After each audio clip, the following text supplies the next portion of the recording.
Party के बाद मैं सोरोरिटी हाउस वापस जा रही थी, तब मैंने वो देखा और मेरा खून खौल गया। पूरी बिल्डिंग पर टॉयलेट पेपर लगा दिया था, अंदर से भी सब तहस नहस कर दिया था। ऐसा लग रहा था कि तूफान अंदर आया हो और सब बिगाड़ के चला गया हो। लिविंग रूम की दीवार पर स्प्रे पेंट से लिखा था हैप्पी हैलोवीन प्रिंसेस। मैं समझ गई थी कि ये किसकी हरकत है। नालायक फ्रेड के लड़कों, मारे जाओगे एक दिन। हाय, मैं हूँ न्यूयॉर्क से और मेरी लाइफ काफी अच्छी थी, लेकिन एक दिन मैंने फैसला लिया कैंपस के लड़कों से बदला लेने का। लाइक और सब्सक्राइब करें ताकि मैं आपको बता सकूं कि एक सिंपल प्लान इतना बिगड़ गया जिसकी मुझे उम्मीद भी नहीं थी। और भरोसा करो, ये वो नहीं जो आप सोच रहे हो। और मेरे डैड बहुत सक्सेसफुल थे, तो कुछ लोगों को मैं बिगड़ी हुई लगती थी। पर अगर तुम डिजर्व करते हो तो तुम्हें सब मिलना कोई गलत बात थोड़ी है। फ्रेड के लड़के हमसे नफरत करते हैं और मुझसे सबसे ज्यादा। मतलब ये मेरी गलती है क्या कि मैं स्कूल की सबसे अमीर और पॉपुलर लड़की हूँ? मैं कहीं से भी गुजरूं, उन्हें कुछ कहना होता ही है। हे प्रिंसेस, यूनिवर्सिटी बिना बग्गी की सवारी के आई? खींचने के लिए तुम नहीं थे ना, इसीलिए मैं अपनी ब्रांड न्यू रोल्स रॉयस में आई हूँ। देखो, इसके सामने तुम्हारी गाड़ी बग्गी लगती है। हम हमेशा एक दूसरे को तंग करते। जब उन्होंने मेरे सोरोरिटी हाउस का हाल खराब किया तो मैं जानती थी कि मुझे बदला लेना ही है। जब कोई नहीं था तो मैं उनके फ्लैट हाउस में घुसी। सिंक और शावर की ड्रेन्स मैंने ब्लॉक किए और फिर घर के सारे नल खोल दिए। अब अपने घर में ही तैरने की प्रैक्टिस करना लड़कों। पानी चलता छोड़कर मैं भाग आई। तभी मैं किसी से टकराई, एक सिक्योरिटी गार्ड। इतनी रात यहाँ क्या कर रही है? मैं बस कुछ छोड़ने आई थी, पर मेरी बात रुक गई जब खिड़कियों को तोड़कर पानी निकला, एक डैम की तरह। मुझे तुरंत डीन के ऑफिस ले जाया गया। 1 हफ्ते के लिए सस्पेंड हो गई। चलेगा, मैं छुट्टी मना लूंगी। लेकिन फिर यूनिवर्सिटी की प्रॉपर्टी को तबाह करने की सजा में मुझे कम्युनिटी सेंटर में खाना सर्व करने को कहा गया। मैंने डैड से कहा कि वो मुझे इससे बचा ले, पर वो बहुत बिजी थे, तो मुझे जाना पड़ा। शहर के उस तरफ मैं कभी नहीं गई थी। मैं घबराई हुई थी, वहाँ अंधेरा था, बदबू थी, हर कोई मुझे घूर रहा था। मैं तुरंत बिल्डिंग के अंदर घुसी और अपना नाम बताने के बाद मुझे किचन में ले जाया गया बर्तन धोने के लिए। माफ करना, पर मैंने कभी बर्तन धोए नहीं है, मुझे आता नहीं है। अरे कर लोगी, ये पहन लो वरना ड्रेस गंदी हो जाएगी। अगले फ्राइडे मेरा बर्थडे है, यहाँ बर्तन धोकर मुझ में बदबू तो नहीं बैठ जाएगी ना? मैं कुछ और कर सकती हूँ, जैसे पैसे गिनना, वो अच्छा करती हूँ मैं। यहाँ गिनने के लिए पैसा नहीं है। पैसा नहीं है तो फिर ये जगह यहाँ है क्यों? रहने दो, तुम्हें यहाँ से निकलना है तो यहाँ से निकलने का सबसे तेज तरीका होगा बर्तन साफ करके। चलो, मैं देखूंगा कि तुम ठीक से कर रही हो या नहीं। मेरे पास कोई चॉइस तो थी नहीं, तो फिर मैंने एक चम्मच उठाया। रुको, मैं भीग गई। OMG, तुमने कहा था कि ये आसान होगा। अक्सर होता है। पता है, किसी के दुख में हंसना अच्छी बात नहीं होती है। हाँ, लेकिन मानना पड़ेगा, ये फनी तो था। तुम यहाँ क्यों हो? मदद के लिए। नहीं, मतलब तुमने ऐसा क्या किया जो तुम्हें यहाँ भेजा? मैंने फ्लैट के लड़कों पर बहुत सही प्रैंक किया, लेकिन मैं पकड़ी गई। तुमने क्या किया? मैंने कुछ नहीं किया। मैं जब भी काम नहीं कर रहा होता हूँ या फ्री होता हूँ तो यहाँ मदद करने के लिए आ जाता हूँ। रुको, तुम ये जानबूझ के करते हो? छुट्टी के दिन फ्री में? बस चम्मच को उल्टा कर लेना ताकि पानी ना उछले, और ढीले कपड़े पहनकर आना, ड्रेसेस नहीं। बस अपने हेडफोन्स को लगाओ और काम पे लग जाओ। कल मिलते हैं। Okay bye. रुको, तुम्हारा नाम क्या है? एंड्रयू। फिर वो चला गया। मैंने पूरी कोशिश की गाना सुनते सुनते बर्तन मांजने की, और सच कहूँ तो इतना बुरा नहीं था। मैंने काफी अच्छा काम किया, गर्व था खुद पर। अगले कुछ दिन तेजी से बीते। जब भी बोर होती तो इंस्टाग्राम के लिए वीडियोस और फोटो लेती। #मेहनती हूँ, #छोड़ना मत। एक दिन एक बूढ़ी सी औरत मुझसे आकर टकरा गई और अचानक मैं सन गई थी पुराने सड़े खाने में। ओह, ये क्या किया तुमने? ये जिमी चूज है, बहुत महंगे हैं। तुम्हें पता है इसकी कीमत क्या है? माफ करना बेटा, मेरी नजर थोड़ी कमजोर है। कोई बात नहीं मिसेस पीटर्स, वो ठीक है। मैं आपको आपकी सीट पर ले चलता हूँ। अचानक सबकी नजरें मुझ पर थी। एंड्रयू भी निराश लग रहा था। मेरे गाल लाल हो गए, चेहरा गर्म हो गया। ऐसा कभी महसूस नहीं हुआ था। मैं भाग के किचन के एक कोने में जाकर छिप गई और तभी एक छोटे से हाथ ने मेरे हाथ को छुआ। थोड़ी सी दाल ही गिरी है, वो धुल जाएगी, फिर आपके जूते साफ हो जाएंगे। बहुत महंगे हैं ये रंग। अब तुम नहीं समझोगे। क्या तुम यहाँ पर कोई कस्टमर हो? तुम्हारे पेरेंट्स कहाँ हैं? नहीं, मैं जॉय हूँ। मम्मी बिजी है और ड्रू मेरा पड़ोसी है। वो मुझे साथ में यहाँ लाता है ताकि मेरी मॉम को बेबी सिटिंग के पैसे न देने पड़े। उसने कहा कि अगर तुम्हारा हाल पूछ लूँ। सच में यकीन नहीं होता, मैं उस बूढ़ी सी औरत पर चिल्ला पड़ी। उसे मेरी इतनी परवाह क्यों? पता नहीं, मैं यहाँ बिलोंग नहीं करती। उसने कहा तुम अमीर हो, यहाँ इसलिए हो क्योंकि तुम्हें सजा मिली है। मैं नाराज कैसे होती, ये सच था, पर पता नहीं क्यों मुझे बुरा लगा। वो मेरे बारे में ये सोचता था, पर एंड्रयू मेरे बारे में क्या सोचता है इससे मुझे फर्क क्यों पड़ रहा था। दिन खत्म होने पर मैं उससे बात करने गई। एंड्रयू, मुझे माफ कर दो। देखो रू, ये एक बात है कि तुम बर्तन धोना नहीं जानती, पर इन लोगों को मदद चाहिए। तुम हीरे जवाहरात पहनकर ऐसे लोगों के सामने आते हो जिनके पास खाने के पैसे भी नहीं है। मैंने कहा था तुम ऐसे कपड़े मत पहनना। मैंने नहीं पहने वैसे कपड़े। और एक बात बता दूं, ये मेरी माँ के हैं।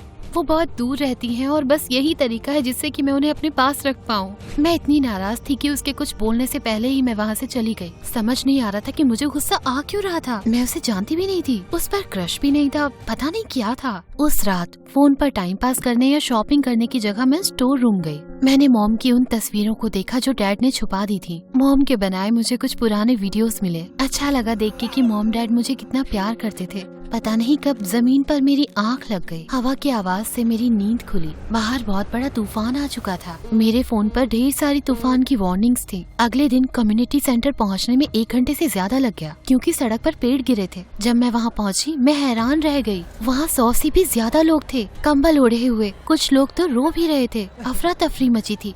कहाँ थी तुम? हमें बहुत मदद की जरूरत है। क्या बात है, यहाँ इतने सारे लोग क्यों? तूफान ने इन सबके घरों को तबाह कर दिया है। इनके पास जाने की और कोई भी जगह नहीं है। इन्हें हमारी मदद की जरूरत है। ठीक है, क्या मदद करूँ? मैं बताता हूँ। और जो तुम्हारी इयररिंग्स के बारे में कहा उसके लिए मैं माफी चाहता हूँ। ओह थैंक्स, मुझे भी माफ कर दो। ओके, काम पर लगता है। पता नहीं क्यों पर मुझे अच्छा लगा कि उसने माफी मांगी और हम दोनों के बीच चीजें ठीक हो गयी। पर इस बारे में सोचने का समय नहीं था। मैंने लोगों की मदद करने पर फोकस किया। ज्यादातर लोग या तो बूढ़े या बच्चे थे। बाकी वॉलंटियर्स के साथ मैंने सबको खाना और पानी दिया, ब्लैंकेट्स दी और सूखे कपड़े दिए ताकि वो बदल लें। मैं एक बूढ़ी औरत को सूप दे रही थी कि जॉय ने मेरी शर्ट खींची। जॉय, क्या तुम्हारा घर भी उजड़ गया? हाँ, तूफान की वजह से। ज्यादा से ज्यादा लोग आते रहे।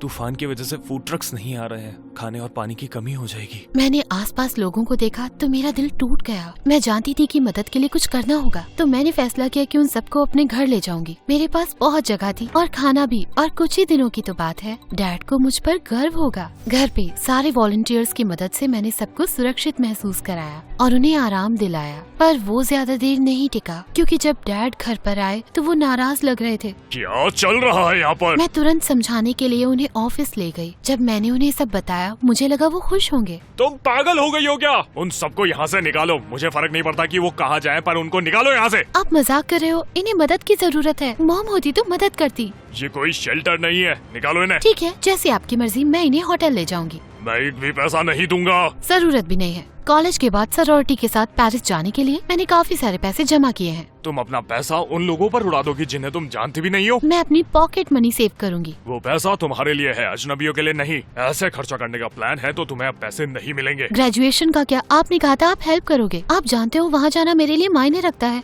अगर पैसे उड़ाने वाली हो तो नहीं। यकीन नहीं हो रहा था कि वो कितने पत्थर दिल बन गए थे। मैं यहाँ से बस निकलना चाहती थी, तो मैंने सभी लोगों को पास के होटल में ले जाने की तैयारी की। 2 बसेस हायर करी। मैं पीछे बैठी और एंड्रयू मेरे पास आया।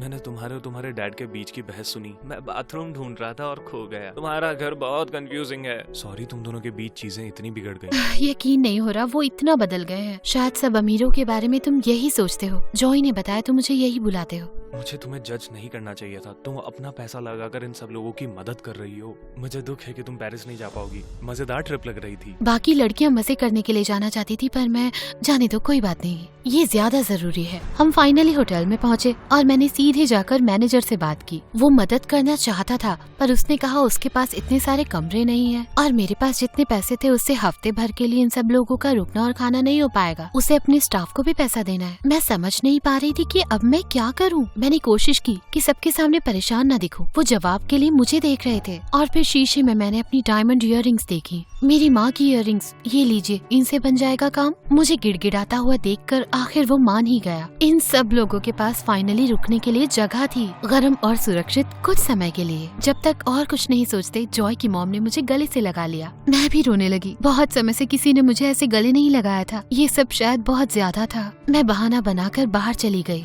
तुम ठीक हो? इतनी तारीफ की आदत नहीं है। नहीं, बस अपनी माँ की याद आ गई। I am sorry. वो कब? क्या? ओह नहीं, पिछले साल वो चली गई क्योंकि उनका और मेरे डैड का तलाक हो गया। वो पेरिस अपने परिवार के पास चली गई। मैं जाकर उनसे मिलना चाहती थी। डैड हेल्प नहीं करेंगे और उनके पास पैसे नहीं, तो मैं पैसे जमा कर रही थी। ऐसा दिखता है कि मैं पैसे वाली हूँ, पर ये मेरे डैड का है। तुम्हारा दिल बहुत बड़ा है जो तुमने इतनी मदद की। थैंक्स। वो मदद करने के लिए वापस अंदर चला गया और मुझे एहसास हुआ कि अब तक मुझे जो भी लड़का पसंद आया है उनसे वो इतना अलग क्यों था। वो मेरे बारे में क्या सोचे इससे मुझे फर्क पड़ता था। बाकी लड़के एक जैसे थे, सिर्फ अपनी लुक्स पर ध्यान देते। वो कभी भी किसी और के लिए कुछ नहीं करते थे। मैं जितने लोगों से मिली थी एंड्रयू उन सबसे अलग था। अगले कुछ दिन बहुत ही तेजी से बीत गए। वॉलंटियर्स और मैंने होटल के स्टाफ की मदद की सफाई और खाना बनाने में, क्योंकि हम इतने सारे लोग ले आए थे। एक दिन एंड्रयू ने आकर मुझे एक लिफाफा दिया। जब मैंने सबको बताया कि तुमने मदद करने के लिए क्या कुर्बान किया है तो इन्होंने एक ऑनलाइन फंड बनाया। हैप्पी बर्थडे रू। रुको, क्या? इस भगदड़ के बीच मुझे याद ही नहीं रहा कि आज मेरा बर्थडे है। यकीन नहीं हो रहा था कि उसे याद था। पेरिस जाके अपनी मॉम से मिलने से ज्यादा और मैं कुछ नहीं चाहती थी। पर ये पैसा मैं कैसे ले लूं, जबकि यहाँ के लोगों को अभी इतनी मदद चाहिए। तो मैंने ये पैसा शेल्टर को दे दिया ताकि वो टूटे घर ठीक कर पाए। होटल के आखिरी दिन जब हम लॉबी में जाने की तैयारी कर रहे थे, जोई मेरे पास हाथ में न्यूज़पेपर लेकर आया। देखो देखो रू, ये तुम हो। और वो सही था, न्यूज़पेपर के बीचों बीच मेरी तस्वीर थी। ये स्टोरी थी कि इतने लोगों की मदद मैंने कैसे की और इसके लिए मैंने क्या त्यागा। मैं हैरान थी। मैं हमेशा से फेमस होना चाहती थी, पर कभी सोचा नहीं था कि किसी ऐसे काम के लिए होंगी। Thank you so much sweet heart. तुम एक फरिश्ता हो जिसने आकर हमें बचाया।